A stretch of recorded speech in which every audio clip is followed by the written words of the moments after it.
America వంటకాల ముచ్చట్లు చూద్దాము. నేనైతే కిచెన్ ఎలా ఉంటుందో ఎవ్రీడే యాజ్ టీజ్‌గా చూపిస్తున్నాను. మా బుడ్డోడు నిద్రపోతున్నాడు కాబట్టి అనుకోకుండా ప్లాన్ చేసిన టూర్ అనమాట.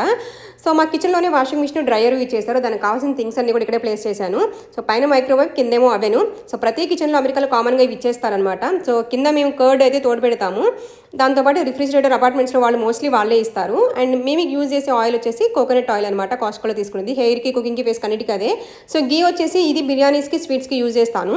అండ్ సన్‌ఫ్లవర్ ఆయిల్ ఈ మధ్య డీప్ ఫ్రై కోసం యూజ్ చేద్దామని కొన్నాను. అండ్ ఈ కరివేపాకు కారం దోశ, ఇడ్లీకి పిల్లలకి వాడతానమాట.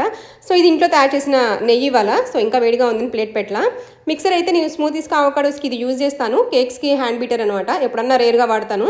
అండ్ ఇది వచ్చేసి బేబీకి వాడే వాటర్. ఈ పౌడర్కి ఏదైనా అల్లం వెల్లుల్లి పేస్ట్ యూజ్ చేయడానికి ఇది కొన్నాము. అండ్ ఎయిర్ ఫ్రైయర్ అనమాట. చాలా రేర్గా యూజ్ చేస్తాను అనుకోండి. ఈ మిక్సర్ నేను ఇండియా నుంచి తీసుకొచ్చాను. సో, డైలీ ఇడ్లీలో చట్నీకి అయితే వాడతాను.